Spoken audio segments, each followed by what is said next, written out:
नामो निशान। कुछ बात है कि हस्ती मिटती नहीं हमारी, यही हमारी फिलॉसफी है। देयर इज समथिंग इन अस। हमारे संस्कृति में, हमारे संस्कार में, हमारे आचार में, हमारे फिक्र में, हमारे अवतार में कुछ तो है जो ये 1000 साल से हमको मिटने नहीं दिया। हमने अपने धर्म को, अपनी कर्म को, अपनी मान्यता को, अपनी रवायत को, अपनी संस्कार को, अपनी संस्कृति को, अपनी पूजा पद्धति को, अपने आचार को, अपने विचार को, जो 10,000 साल पहले था, आज भी रखे हुए हैं। इंडियन फिलॉसफी की सबसे बेहतरीन एग्जाम्पल है। इंडियन फिलॉसफी क्या है? Let me give you an example, आपको उदाहरण समझ में आ जाएगा।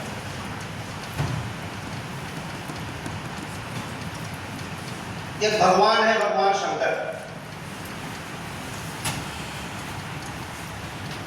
उनकी पत्नी है पार्वती जी, 2 बेटे हैं, कार्तिकेय और श्री गणेश। भगवान शंकर के गर्दन में क्या है? सांप है। सामने कौन बैठा रहता है? भगवान शंकर के सामने कौन बैठा रहता है? नंदी। पार्वती जी की सवारी क्या है? शेर, शेरवानी है। कार्तिकेय की सवारी क्या है? मोर। श्री गणेश की सवारी क्या है? चूहा। ये देखिए एक फैमिली में है कि मैं आपको इंडियन कल्चर, इंडियन फिलॉसफी की बेसिक चीजें समझा रहा हूं। भगवान शंकर के गर्दन में जो सांप है, उसकी सबसे अच्छी खुराक क्या है? चूहा है ना? सांप चूहा को खा रहा है? नहीं खा रहा।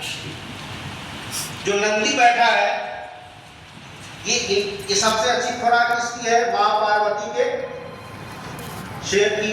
शेर नंदी को खा रहा है? नहीं खा रहा। कार्तिकेय की सवारी क्या है? मोर है। मोर का सबसे अच्छा भोजन है सांप। मोर सांप को खा रहा है। यही इंडियन कल्चर है, यही इंडियन ट्रेडिशन है, और यही वो चीज है जिसको इकबाल ने कहा था कि कुछ बात है कि हस्ती मिटती नहीं हमारी, सदियों रहा है दुश्मन दौरे जमा हमारा। ये जो डाइवर्सिटी है, देखिए एक फैमिली में इतने लोग सर्वाइव कर रहे हैं। आज भी इंडियन फिलॉसफी में जो नास्तिक है, जो आस्तिक है, सब है। अब पूरी तारीख लगा लीजिए, पूरी इतिहास पढ़ लीजिए, पूरी ज्योग्राफी पढ़ लीजिए, कभी भी भारतीय संस्कार में, भारतीय संस्कृति में, हमारी रवायत में कभी ने किसी को ये नहीं कहा कि तुम ये गलत कर रहे हो और मैं सही कर रहा हूँ। ये हमारी फिलॉसफी यही है कि मैं भी अच्छा हूँ और मेरी बहन सारिका जी भी अच्छी है। हमारी फिलॉसफी यही तो है। बुरा तो देखकर मैं चला, बुरा न मीडिया को है, जो मैं देखा आपने मुझसे बुरा नहीं। ये जो डाइवर्सिटी है, एक साथ रहने की जो आदत है, एक साथ खाने पीने, रहन सहन।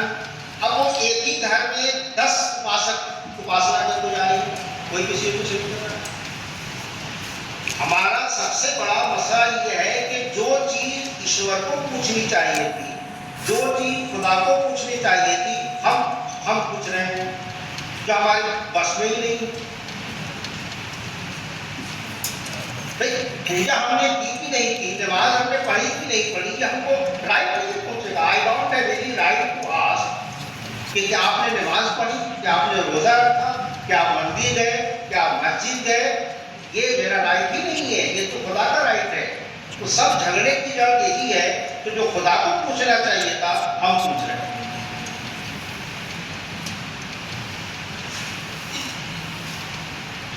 तो पोएट्री है। पोएट्री क्या है?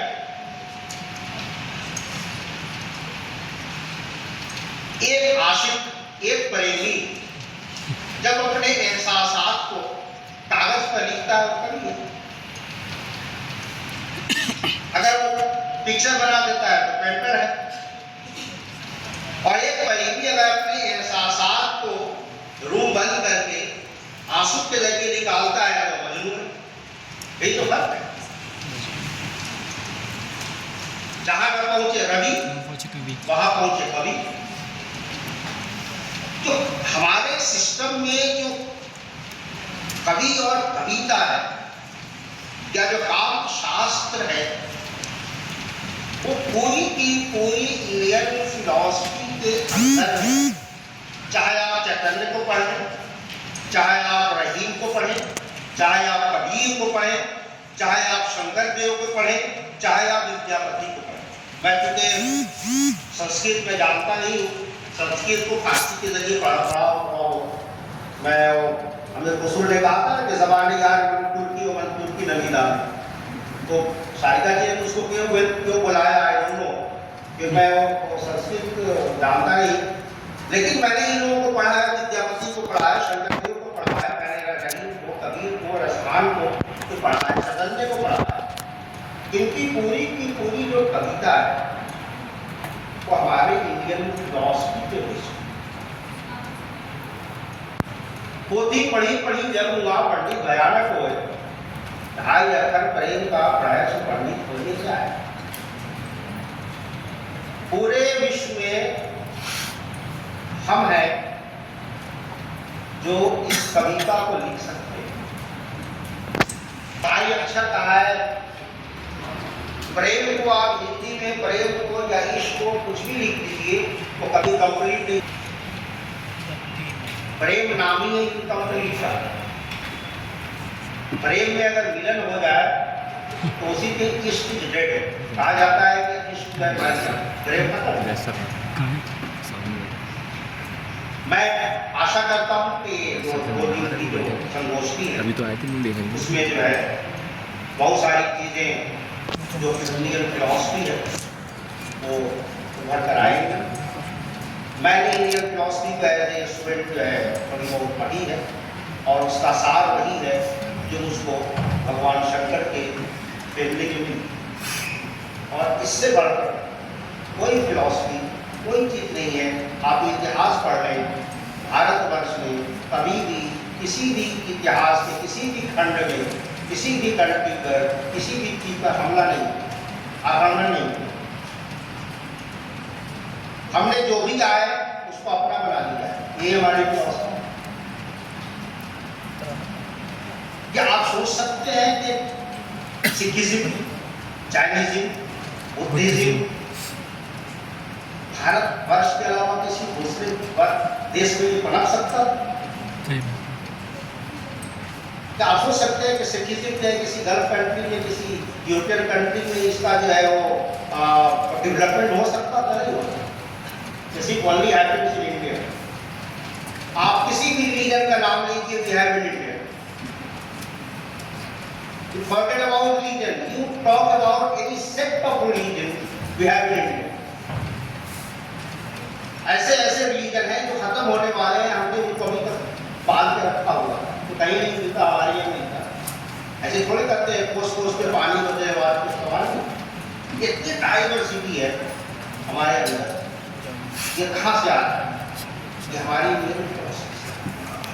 ये हमारी सोच से आ रहा है, ये हमारी फिक्र से आ रहा है। और यही वजह थी मैंने आपको कहा कि एक बार ने कहा था कि कुछ बात है कि असली मृत्यु नहीं हमारी सत्य हो रहा है, दुश्मन हो रहे हैं हमारा।